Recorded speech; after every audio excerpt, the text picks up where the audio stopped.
I'm gonna give a lot of list items here. This is one topic which is so critical to discuss in detail, the many wrong things that people do. And we will discuss it why. So bear with me, is a long list of things. Uh, but important thing that I want to mention is that, from our biggest enemy, Shaitan, all time he's just thinking one thing. How can I make this person go to hell forever? What do I have to do? The biggest sin, the biggest possible sin, as we said, is shirk.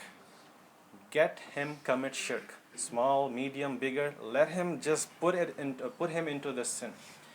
And you will not believe, and you will actually see that this topic is the easiest possible way for him to make people do shirk.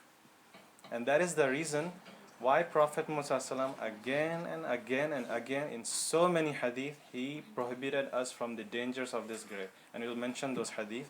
But this is a very serious topic, and we have to go into detail in this topic because people deviate so much. Even after Prophet Muhammad reminding us so much, people still do it today.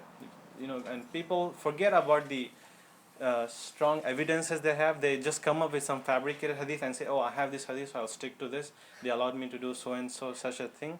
But that's wrong. And we'll cover that, inshallah, and just break out all those traditions, inshallah. The first thing is, it's a hadith, again, and Prophet Muhammad said that if you go to graves, do not say heedless words. Do not say heedless words. Heedless means anything that is like prohibited, like people, like in the time of Jahiliyyah, those time the Arabs who were like in the Jahili period, they were used to supplicate to the dead, go there and sacrifice or recite poetry and so on. So they would cross the limits. So that's why saying heedless words, and even wailing comes under this. That's wrong. And second thing, it's very serious. It's just that not that people do this, but they don't have the knowledge. They don't have the knowledge. People need to learn this. It's out of carelessness. People sit, stand, and walk over the graves. It's a very serious thing. Why do I say that? It's not me who says that. It's Prophet Muhammad ﷺ. He said in Sahih Muslim,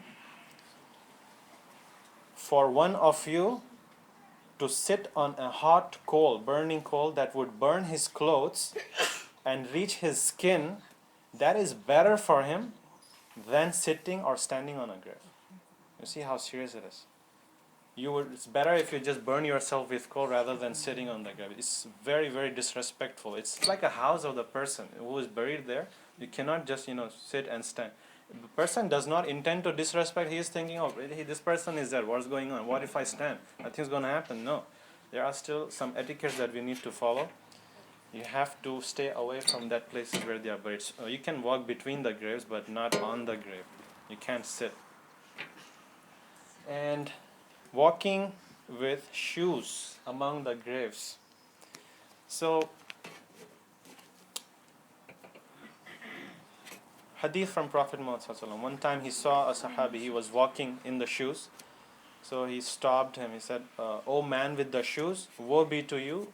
Remove your shoes. Remove your shoes." That's disrespectful. So, but today when we go to the graveyards, people usually wear the shoes.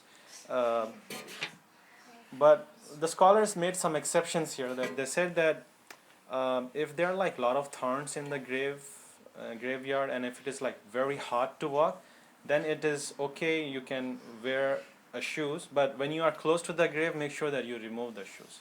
That's the right etiquette. You should remove it when you're close to the grave. So, but otherwise, the sunnah, to follow sunnah is good. Woe be to you. That's a strong word. Woe be to you. Remove your shoes. And going to toilet to relieve oneself, it is, in these places some people might not find bathrooms and so on. It's like remote place, so it is very disrespectful. You can't sit and stand. How can you use it as a toilet? It's very serious. So you have to go away, far away from that place, and then relieve yourself. Another big problem that people do, placing flower or branches of leaves over the grave. This is not allowed. And what people say, what counter arguments people give, what hadith they bring in, we will see inshallah. So this was placing flowers on the grave was not a practice at all among the Sahabi, among the pious predecessors. Nobody did it until they start seeing the people of other religion, and they say, hey, they respect their people. Why should we not respect? Let's go and respect our dead too. And they started doing this and that. Flowers is one of them. So this is not right. But if you tell them, brother, you should not keep flowers, they will say, I have a hadith. In that hadith, Prophet Muhammad ﷺ, what he did, he placed a branch of two branches of green leaves on the top of the grave. This hadith is Sahih. It's from Sahih Muslim. Actually, what happened is that Prophet Muhammad ﷺ, he passed by two graves. You have to understand this. He passed by two graves, and they were being punished for some sins. One of them was actually not careful about urinating, so he would probably, the urine drops fell on his clothes, and he died later on. So he was punished for that, not being careful. So he was being punished. And the second person who was being punished, what was his problem? What was his sin? He was spreading malicious gossip. He was just, going to people and, making a lot of problems, causing enmity and hatred. A few people will go here and go there and stir things up. These are he was being punished for that. Doesn't look like a big sin like murder or something like that, but you see there are a few sins, we will discuss. There's a few sins, there are specific punishment for them. So anyways, when Prophet Muhammad was passing by, what he did, he took two branches of leaves and he placed over them. And the people asked, why did you do that, Ya Rasulullah sallallahu alaihi wasallam? He said, I hope that through my intercession, my making dua for them, their punishment will be reduced. And they will be reduced, it will be reduced as long as these two branches are green for that time.